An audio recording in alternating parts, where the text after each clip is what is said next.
Welcome to another episode of We Don't Die. I'm your host, Sandra Champlain, author of the best-selling book called We Don't Die, A Skeptic's Discovery of Life After Death. Today on the show, we have Heather Marlow. Heather has been teaching yoga and meditation for over 35 years. She's also a trance medium. Heather has compiled a great book called A Gift of Hope, which are words that have been given to her during her own meditations. I met Heather in 2016 at Banyan Retreat in the UK. I have seen her demonstrate trance, and I am so delighted that we get to talk to her today. Heather Marlow, a warm welcome to We Don't Die Radio. Well, thank you so much, Sandra. I mean, it's such an honor for you to share with me this experience of being able to speak to you and your listeners. Oh, I'm grateful too. I just have this memory of us having breakfast at the Holiday Inn there in Ashford, Kent, and having a fantastic journey together. We were at Voices of the Past at the Banyan Retreat when I saw you last. I can't believe it's that time ago, and it's such a wonderful place. And I must say, Sandra, the work you are doing for Spirit is truly, truly incredible. Thank you. I hope you realize what a gift you're giving to people. And how you can help them. I do. Yeah, it's amazing. I don't let it get too much to my ego. I just keep venturing forward. But yeah, and I am going back to Banyan next month is for their Whispers from the Soul. Yeah. And many of the I'm audience off tomorrow. Members. Are you going to go there tomorrow? Yes, I'm doing another mentorship with Scott and Eileen. Oh, fantastic. Oh, it'll be my third year. It's amazing. Yeah. Scott's been on the show a couple of times, and we're going to record in a few days' time. We're going to do some... I'm going to ask him questions and see what he comes up with, which will be great. It'll be him, not Eric speaking through him, but Eileen will be on in the future. But it's such a spectacular place, and we've shared so many of the same people now, and my heart is open and my mind is so open now, seeing physical mediumship demonstrations, trance mediumship. So let's talk about you if we can. Could we just get a little background of you? I mean, I know you've been doing meditation and yoga for a long time, but just a little of your background that even got you involved with that. Well, my first memory really is of childhood and not belonging. You know, I had a really wonderful family, very loving, but I just knew that I didn't belong there. It wasn't my home. These weren't my family. And it sounds awful, but I used to sit at the bottom of the stairs and say, well, I'm an orphan because I don't belong here. And now I think how much I must have, upset my mother, because there's this child sitting there saying, well, it's all very well, but I don't belong here. She must have the patience of ages. But then from there, I was very lucky because my mother and father and my sister, both parents have passed now, but they were also aware of spirit. My mother used to have prophetic dreams and phone up people and say such and such, and it would always come to pass. And in those days, the Psychic News, which is our magazine here, one of them, was not a glossy magazine. It was just a little paper. And my father used to buy it, read it, and leave it on the train when he went to work into London, with the hope that somebody else would pick it up and the message would be passed. In his way, he was doing serving as well. So that's quite funny. And my sister's very sensitive also. But I think the main thing was that we had a poltergeist in our house. And we used to call him Oscar. And he was so cheeky because he would take either items of clothing or something in the house and it would disappear. And you think, you'd hear sometimes, Oscar, can you bring it back, please? And then the voice would get a bit rough, Oscar, want it back now, please. And then, sure enough, the thing would materialize and we would have it back. But I think that the main thing, because we can always misplace things and we can always not see things, and you like to be sort of aware that this can happen. But I had a little dress ring, and it had little stones around the outside and one in the middle, and I love this ring. And one evening I was getting ready for bed in the bathroom, and the ring dropped out of my hands, and I saw it bounce around the basin, and I saw the centre stone go down the drain. And I was so upset. You know, it wasn't a valuable ring, but it was just something I loved. Oh, and I just stood there looking at this empty ring, looking down the drain as if I could bring it back, which was obviously out of the question. So I got ready, walked across the landing, got into bed, and I put the ring on the dressing table. The next morning, the centre stone was placed by the side of the ring on my dressing table. And I thought, Oscar, you're wonderful. Forgive me for shouting at you, because obviously he must have brought it back, because a stone cannot walk out of the sink, across the floor, and jump up on my dressing table. Excuse me. So I knew that that was true, and that I had to really start believing that it was a spirit and not just our imagination. That's great. So that was our Oscar. When we moved, I don't know what happened to him, unfortunately. But he was very cheeky, poltergeist. There wasn't any nasty feelings. So years later, I was married and had 2 children. And I thought, well, I'm a bit stiff now and not doing anything. So I joined a yoga class.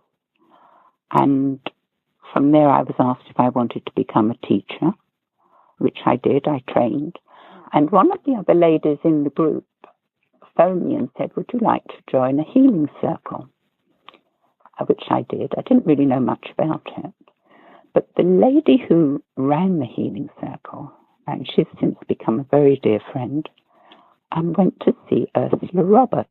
Now, Ursula Roberts was a great medium, and trance medium, but I didn't know this. She said, oh, go for a reading. So I went to Ursula, and she asked me to join her development group. And in all ignorance, I had no idea who this lady was. And in those days, I don't know about now, but you had to ask 3 times to show that you were really interested. You were committed. And I phoned her. She said, phone me next month. I phoned her. Oh, no, you don't really need to. And I said, well, I'd like to. And she said, well, phone me next month. So I phoned her next month, and I got the same response. No, it's all right. You sit in a circle. Phone me next month. Getting a bit annoyed about this, so I phoned her next month. And I said, look, Ursula, you asked me, and I really want to sit with you. Oh, yes, dear. She said, come along Tuesday night at 7:30. And it was the first time I ever asked her, but I since realised that you've got to show commitment. Okay. So I sat with that circle until she retired, which was, 2.5, 3 years. And it was there that I first went into trance. And I can vaguely remember Ursula saying, we all hold hands now. And then I'd gone, and I don't know what happened after that. But she said to me, you went into trance. And that's how it started. And I continued to sit in my circle, my other circle. And as I said, I sat with her, for a good few years. And she was wonderful because she didn't make a thing of anything. Everything was very natural. It wasn't a great fanfare.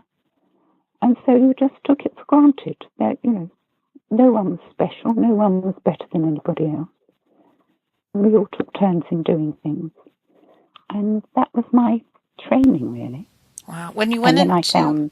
I don't mean to interrupt, sorry. Heather. When you went into trance with her, was it speaking? Or did she just... Yes. Oh, it was? Okay. Yeah. It started straight away. And then, of course, when I carried on sitting with her, it got stronger. And then when it sort of ran over to my other group that I was sitting with. And yes, it's always been talking. It's rather hard to keep me quiet sometimes. Well, and I saw you. There is a student demonstration evening, whether we go to Voices of the Past or Whispers from the Soul, and I didn't know you were a trance medium. So I saw you sitting there, and you had your eyes closed, and your head went down, and after however long it was, all of a sudden it sounded like a deep a man's voice, bellowing out the most brilliant bits of inspiration and wisdom. And I hadn't seen that coming. I had no idea. And I was so moved. I had goosebumps. And I thought, this is the woman I've been sharing breakfast with. I had no idea. What I mean, it was really, I thought it was incredible. That was my first thought. But from your perspective, if I could just ask, what does it feel like when you're in trance, and are you aware of someone speaking through you? I feel before they come through a great surge of energy.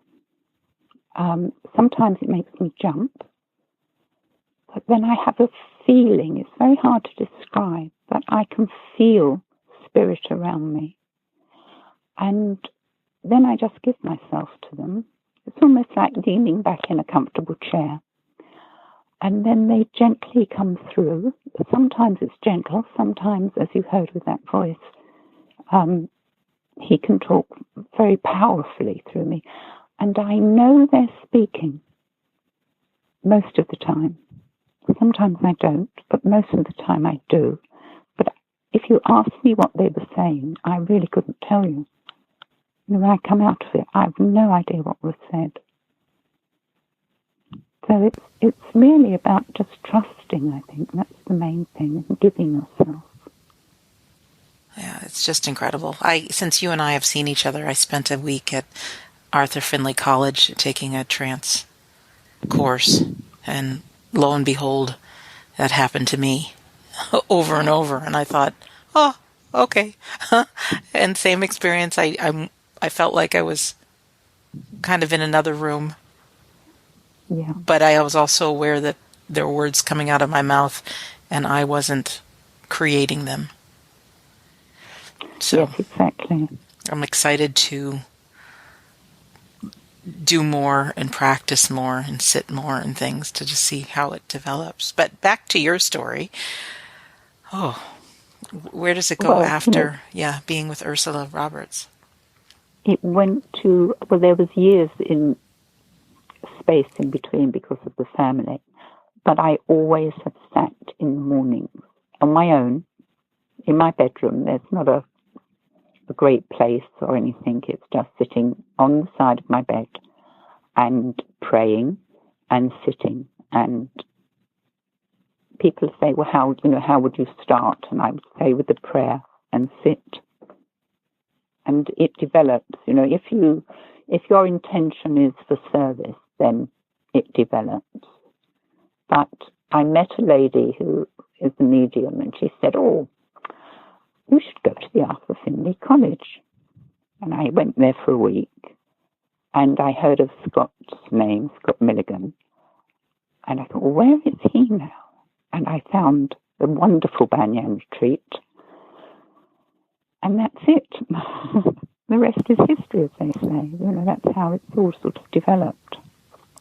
And that was just 3 years ago, or for more than that? I think it was more than that, because I'm terrible on dates. That's okay. I know I was going there for some time, and then thought of applying for a mentorship. Oh, so, you've been in the going for weekends. Yeah, you've been in the mentorship now 3 years. Yeah. Yes, this is my third year. Oh, wow. So there's always something to learn. There's always something that we can do. Can you speak just a little bit about Scott's teaching? I've only taken the one course at Arthur Findlay on trance, but when you are in a mentorship program like that, and you meet several times throughout the year, Yes. Yes, it's 8 times usually, Okay. 8 weekends. He is the nicest person, and he only encourages, and he's very honest, he's very true. No, he would encourage you so much that you just, and he makes it natural. So there aren't any weird and wonderful things going on. It's a lot of sitting quietly, working in pairs or threes, sometimes working all together. But he makes it so easy. That's, nothing strange. Of course, if you're doing trance work, you have to like sitting in the dark. That's the only thing. Yes. If you don't like the dark, then it won't work for you. But yeah, it's an absolute delight, and it's like coming home. That's how I view it now. That it's like-minded people, natural people, considering how talented he is and Yes. how spirit worked through him. He's an amazing medium, and he's so natural. So I'm sure, you going down there and working with him, it will be fantastic. Yeah, I'm excited to go back. And the last time I was with Nick and Stephen at Banyan, I said it's just this feeling of being home.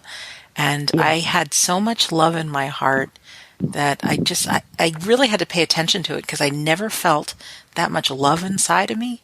It's hard to put into words, but I think it's not only love of the place and the people and like-minded souls, but it's the blending of the spirit world. It's got to be, because it's just a feeling that is very intense and wonderful. Yes, it is. So I'd like to ask you. Oh, go ahead. Sorry, carry on. I wish we were face to face, because then I wouldn't step on your words. I want to ask you about your book, A Gift of Hope, Daily Words from the Silence. Because after I met you, quite honestly, and after I heard your demonstration, I thought there's some very wise people or person that was speaking through you, and I really wanted more. And so your book there's one for every day of the year, and I've kept it on my nightstand since I met you, since I received it actually in the mail. It's been there, so I'm glad we finally get to talk. But how did that come about?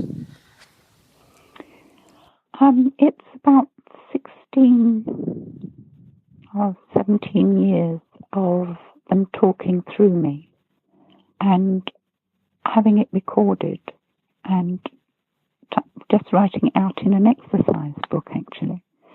And then Spirit said to me one day, well, what are you going to do with these words? And I thought, well, I don't know. And they said, well, it should be published, And then somebody else said to me, these words should be published. So I have a friend who's written several books about wildlife and nature. And I thought, I'm going to show her the book, give her the book, one of the books. And she sat there and she read it, a few of the pages, and she didn't say anything. And I thought, oh, Hella, big mistake. What have you done? And she just put the book down and she said, these have to be published and I will be your editor. That's how it happened. Fantastic. So I spent time gathering them together. And that's why I say compiled, because I haven't written it. And anybody who knows me knows that I don't speak that way. I'm not that wise. And certainly I compiled it. So that's my input, but not the actual wording. Mm-hmm. Did you record them while you were sitting at home on your own, just with a recorder? Yes, and I still do. Yeah. You have a big shock when you play it back. You think, oh, okay.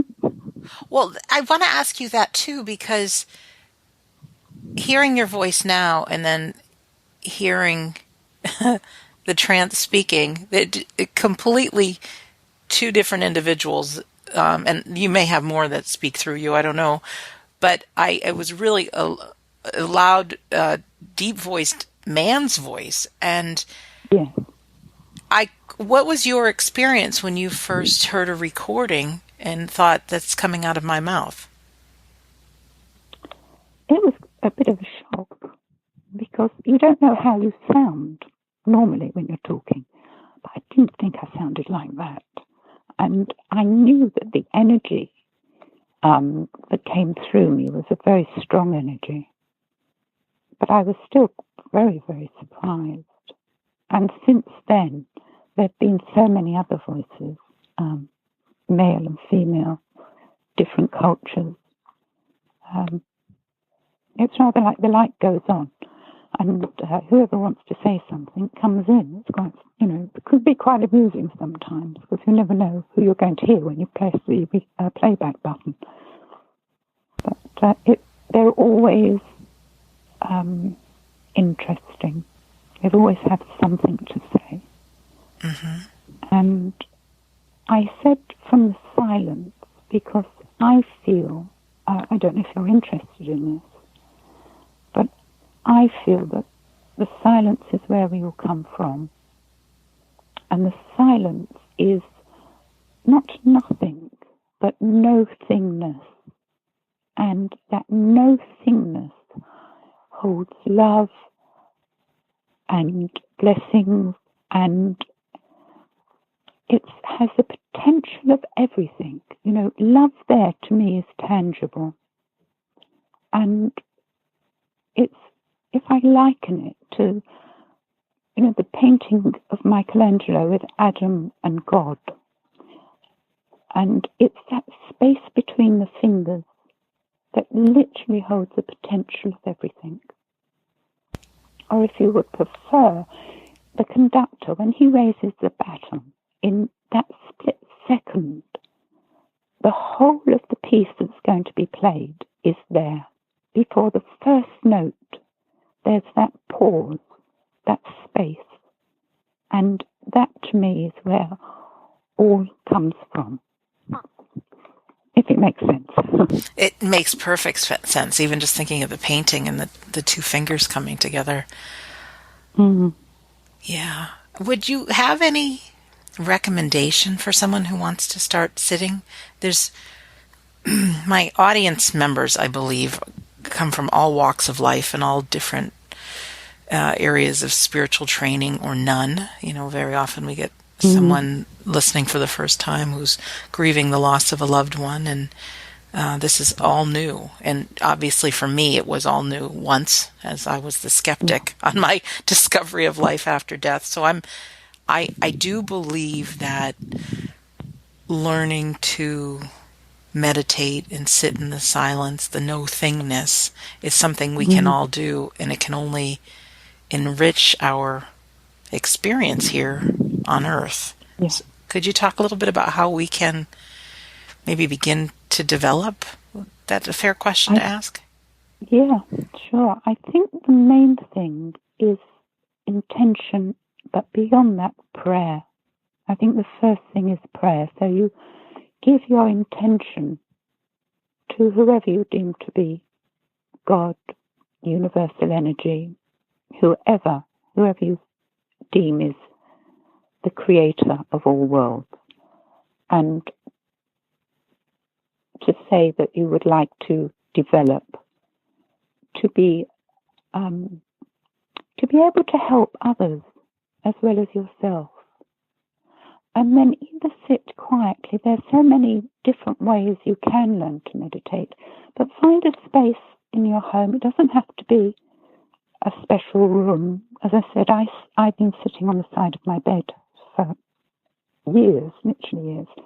And maybe you want to place a candle, or you want to put a crystal or a picture or anything that you feel comfortable with. That's the thing.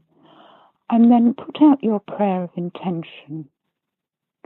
And you can either listen to music that you find soothing, but really listen to it. And every time your thought wanders, be kind and say, well, not now. I'm listening to the music, and then you bring yourself back to it. Or you can listen to your breath, count your breath, so that an in-breath and an out-breath would be one. And again, when the mind wanders, come back, but don't be angry or hard. Just know that you've started a journey, and then gently bring your mind back. And it's just repetition. It's, some days it will be wonderful. Some days it will be very difficult, perhaps. But you just have your beginning prayer, your sitting quietly practice, and then you have a closing prayer where you give thanks. And even if it wasn't very good, you don't think so, you give thanks. Because I think prayer and intention are very, very important. Because you're putting up to Spirit, this is what you would like to do. This is what you are going to devote yourself to. And if it can be at the same time every day or every week, so much the better. Because I think that is for us. It's not for Spirit. I don't think they need to know that they're going to sit at 7 o'clock every night. They know that already. And they're not going to be anywhere else. But it gives us means by which we're showing our intention. And so sitting on your own or sitting with a friend, as long as it's the same time, that's the important thing. It gets you into a routine. And you will find that, it's like quarter to 7. All right, and I can feel that I've got to get ready now. And it just comes into the most beautiful flow. Don't ask for anything. Just offer your intention. And then just see quietly what develops. And that is a free thing we can all do.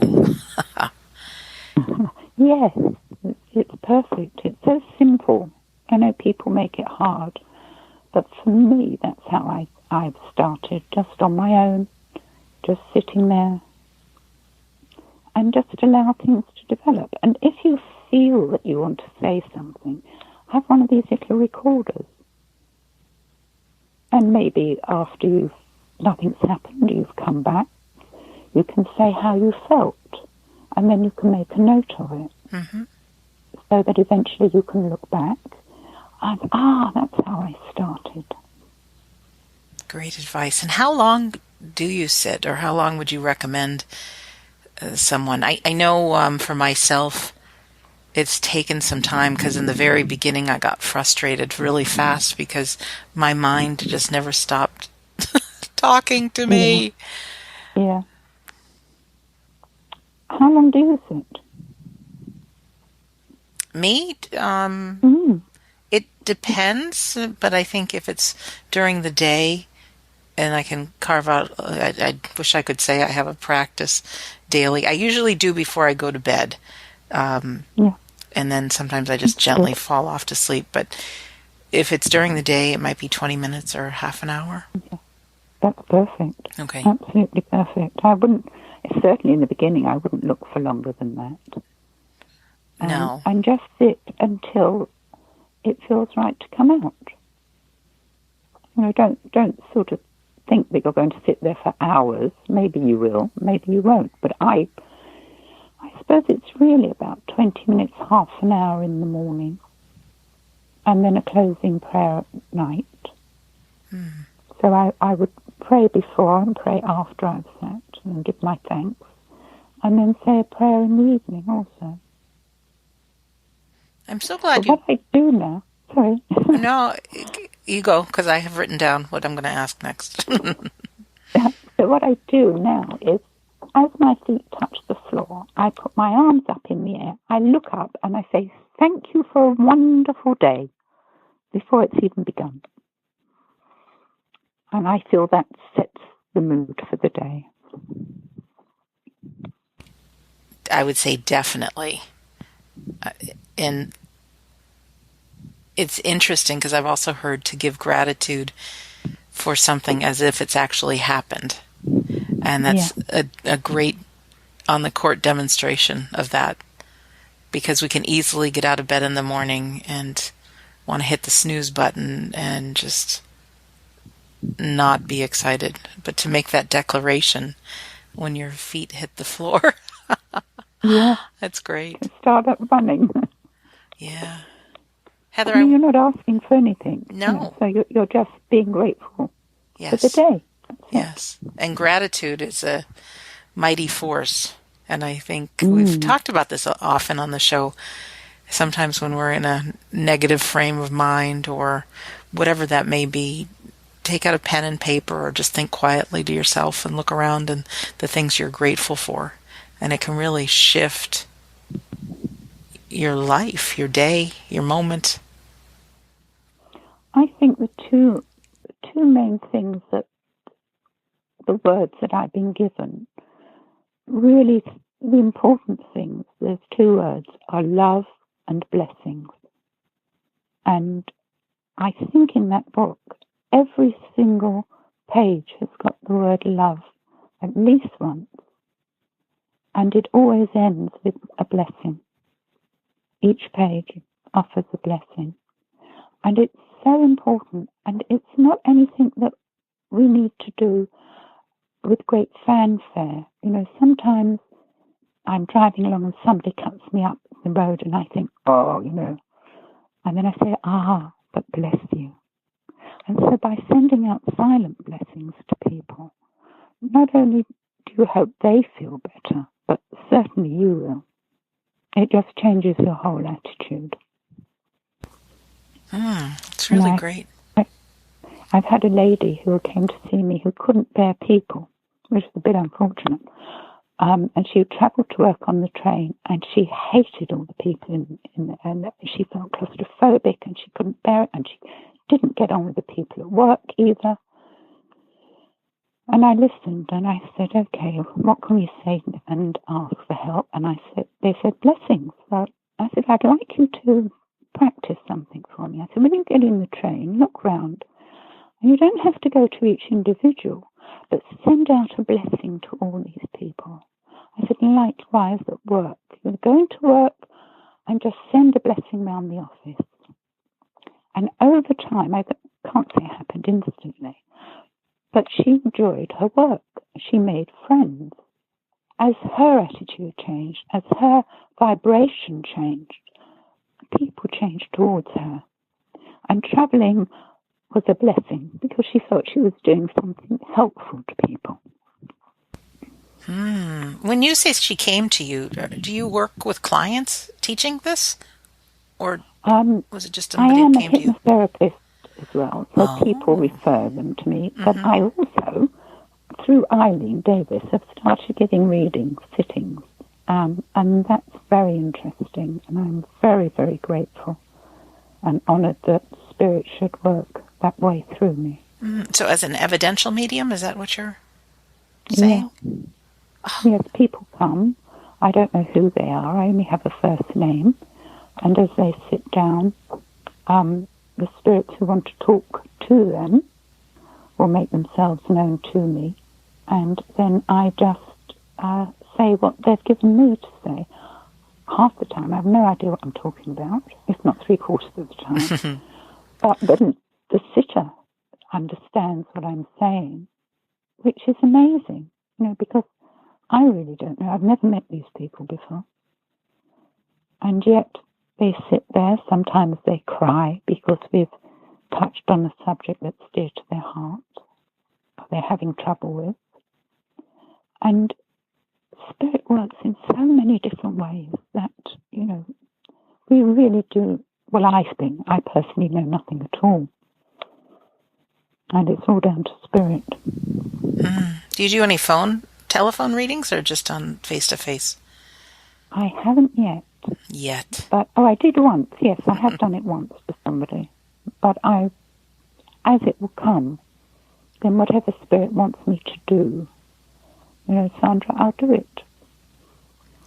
Everything that you're talking about, it's self-development and in being of service. So I just love everything that you're sharing because you do have the drive to serve others and help others. Everything that you've learned, all the self-development, great, and you continue to share and give it away, even in your book and the book, and sharing today. Because you're a wealth of information, even just talking now for me personally, or listening to you now. I know what intention is and the power there, but truthfully, have I prayed? I don't think so, or prayed as I could, and to be present to the fact and the belief that we have this, whoever it is you want to believe in, God, the universe, whatever, whomever, but to offer that prayer of thanks and to have kind of that dialogue. So I got quite a bit out of that when you shared, and then also the power of just blessings, because people are not always pleasant when you're driving, and they might cut you off or whatever, or there might be somebody who's having a bad day, and you might be the recipient of some negative words or actions, and instead of being negative back, just really taking time and just sending them blessings. It was a great tool that I think we can all use. Oh, well, thank you. Yes, I hope so. And one mustn't underestimate the importance either of prayer or blessings, I think. And as you say, you can be sort of in a nasty mood. Somebody can say something to you and make you nasty, and you'll say something to somebody. Usually it's loved ones, because you know that you can say what you like to them and they'll forgive you. But you then transfer the annoyance to somebody else. And I always think, if that person gets on a plane or is nasty to somebody else and they get on a plane, by the time they get off, they might be tired and in a temper still. And so the nasty words that you've heard, that you've carried and given out, maybe have gone halfway around the world. So they get off the plane tired, and the first person they see, they lose their temper with. And that person might think, I know, I've only just come to say hello. What's all this about? And so the heaviness of negativity, that's why it's so easy to be negative, I feel, because it's heavy. We have to lighten ourselves. We have to lift our vibration to appreciate the good things and to overcome the negativity of others. So if you send a blessing, as I say, not only do you feel better, but you're sending blessings out to goodness knows who else. Mm-hmm. Blessings, prayer, gratitude. I think all of those things, being of service, can raise our vibrations. Yeah. Exactly. I'd like to read a page that I just opened randomly from the book, if I may. This is actually, I just thought I'll open the perfect thing. This is from A Gift of Hope, Daily Words from the Silence, and the date I actually opened is the 5th of July. Do you walk quietly and with love? For that is the reason for all of existence. Know that you yourself are the conduit for love, and by moving gently through your daily life, you contribute to the general well-being of all. So stop, look around you, and you will see the many ways in which you have touched others. Be aware and continue surrounding all with the gift of love. Blessings to all.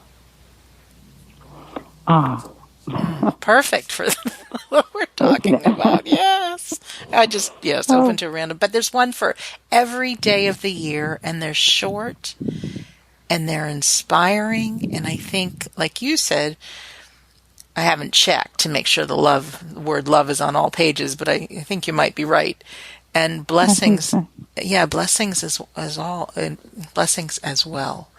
And I used to be on an email list, and I'd get a short bit of inspiration every day that I could just look at and just remind me of who I am and put everything in perspective. And I think your book, the book you've compiled, I know it's not your words, is one of those. It helps us look inside of ourselves, remember who we are, and gives us a tool to either be of service or and something like that. So I thank you for compiling it, for listening, for recording, for scribing, and creating it. Oh, thank you very much. I'm so pleased that you have enjoyed the book and are still enjoying the book. Yes. Well, it's for every day, so I can't. It doesn't get old, you know. And even if I've read something twice, often I'm in a different space in my life that I read it differently, you know. Oh, you will be. Yes, definitely. And the simple words will hold different meanings for you as you go through your life on different days. You know, so if you read, as you say, the 5th of July, I think it's this year, if you read it next year, the same words will have a different meaning, a deeper understanding. It will be exciting to see how your development grows, because I would love someday to be able to share your trance speaking with the audience, because it's one thing to hear you now and then to hear this other voice come, or voices come. I thought, wow. But you've really inspired me to go on my own journey. Even after talking to you now, I want to sit and turn on the recorder, and I just never know, because No, you don't. I know from past that whether it's words of inspiration coming through me, through my lips or through my fingertips, there's been that. So the fact that we can all do this and start our own spiritual journey that is just going to be sacred for each one of us, and develop these relationships with these unseen beings that are in our corner, I think is so special. Oh, it is. It's amazing. And as you say, you don't know what's going to come. And so to have it recorded, and also record, as I said, how you experienced it. Yes. You know, how, when you know, instead of coming out of it and thinking, oh, I didn't speak, oh dear, this isn't any good. Look, just remember, it takes time. It really takes time. But how you've experienced it is very, very interesting. Even if you could say, oh, you know, I had a little tingle in a finger, or I felt whatever you felt, or I saw, or I heard. These things are very important, and it will give encouragement, because not everybody will want to be speaking, and not everybody will want to be seeing. We all have our own gifts that Spirit wants us to do. So, but how you experience it, how the individual experience it, is so important. I like it. We've been talking a lot on this show about people wanting to connect with their loved ones that are in the hereafter. And one of my guests, different than meditation, but she said, set a time and talk to your loved one that Monday, Wednesday, and Friday at noon, I'll be sitting, and, you know, ask for them to step close, and how does it feel, and pay attention, and have, you know, send them your love and prayers and blessings and things.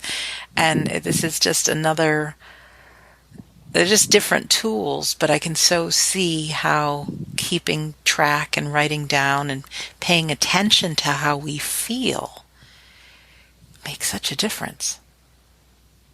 It does, but also, if I may say this, and it's not to put anybody off, and this is my belief, but when you lose a loved one, not only do you have emotion to get over, but they have emotion to get over.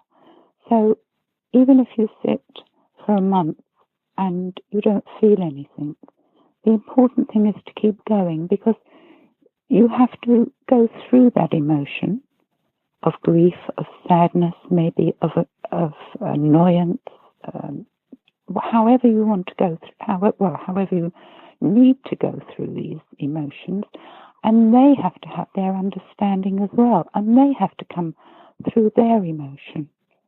So you have to give yourself and you have to give them time as well. Really good words. I think I've thought this in the past, that once someone crosses over, then they have it all handled. They're this wise being. And Oh, if only. if only, yeah, but just to understand that we're still us, and and there's probably an adjustment time, and yeah, to gain knowledge and wisdom and all of that. But it's a relationship. I think whether we're building a relationship with the spirit world or with our loved ones in spirit, it's time, it's a commitment, it's love, Yeah. and it not giving up. I've always wanted things immediately, like, oh, I should be able to do everything. Just this is my first time trying. No, build a relationship, and just like any relationship, even we build with a new friend, the good things come in time when you really do develop that bond and that trust and that love and that connection, and you get to know each other. That's Exactly. beautiful words. Heather, anything else I should be asking you or you want to share? One of the things is, or two of them actually, that Spirit has said to me, is that you're not on your pathway, but you are your pathway. So if you're on a pathway, it's been laid out before you, and you are actually following a pathway, but you're not, because you can't be like anybody else. You have to be your own person. You have to experience your own thoughts and things, events. So you are your own pathway, and that gives you total freedom to be yourself. You don't have to measure yourself with anyone. You are perfectly, perfectly free to be you. And the other thing that they said, you are the now. Because what you were takes you to this point. And what you are from this point onwards, you can change if you want to. So the moment is now. So you don't have to live in the now. You are the now. So I took it that I am the now on my own pathway. Good. If that makes sense. It does. I do love that I am the pathway. And each one of us listening now is so unique and so special and so loved. There's no one else's ways of doing your life. You get to choose, and it's all because right. You would be a poor second, and you're not. You're a unique and loving first. Beautiful words. Oh, I'm left so peaceful, yet inspired and excited to sit and pray and bless. Yes, busy times ahead, Sandra. Well, these shows really are as much for me as they are for our wonderful listener, because I am my pathway on my journey, and I want to get my money's worth out of being here on planet Earth this time around. And there's nothing more satisfying to me than to be on this spiritual adventure and learning, and then to be able to meet new friends, and then to share. Yeah. Yeah, it's like a playground. New friends. That's when you know it's a truth, because you can share it. Mm-hmm. And that's the meaning. It's love. Love isn't love if you hold it tight. You can squeeze it out of your hand, but if your hand is open, and love will just flow from it. And it's a never-ending stream. You don't give all your love away, because as soon as you give love away, you are literally fulfilled with love again. So there's this continuing flow of love that comes into you, and you give it out. That's beautiful. That's beautiful. That's one of those things we can never lose, is it? No. Heather, thank you so much for being our guest today. I am so honored, Sandra. Thank you so much for allowing me to share with you and to all your listeners. I really, really feel honored. Thank you. You're most welcome. And to our listener, thank you for spending this time with my friend Heather Marlow and myself. Her book is called A Gift of Hope, Daily Words from the Silence. It's beautiful light blue with clouds on the front, and you can purchase it on Amazon. That's how I got my copy. And if you scroll beneath this episode, there's actually links to purchase the book if you're interested on amazon.co.uk and amazon.com. And I'm sure it's on other Amazon worldwide sites, but those are the ones I know off the top of my head. So I want to thank you for listening. Heather, again, thank you for being our guest. And as a reminder to our listeners, this coming September 2018, we're doing our annual Afterlife Symposium in Scottsdale, Arizona. If you'd like to join us, that's September 14th through 16th. You can go to afterlifesymposium.org to find out more. Heather and I talked about Banyan Retreat, and that is just an amazing place. And you can learn from the amazing tutor Scott Milligan as well. I know many of my listeners, or our listeners, are going to meet me there this spring at Whispers from the Soul. And there's also a great retreat in the fall called Voices of the Past. But you can find out more at banyanretreat.com, and scottmilligan.net is Scott's website, and he'll be back on again. So our home base for this show is WeDon'tDieRadio.com, and all past episodes are there, and I give some great free giveaways. And in closing, I want to thank you for listening. My name is Sandra Champlain, and as always, I'm so happy that I get to learn from our guests and be your host on We Don't Die Radio. And I do believe that life is an education for the soul, that your life here on earth is important. And remember, you are one of a kind, and you are on your pathway, your own special pathway. You're perfect. So I want to thank you for listening, and we'll see you soon.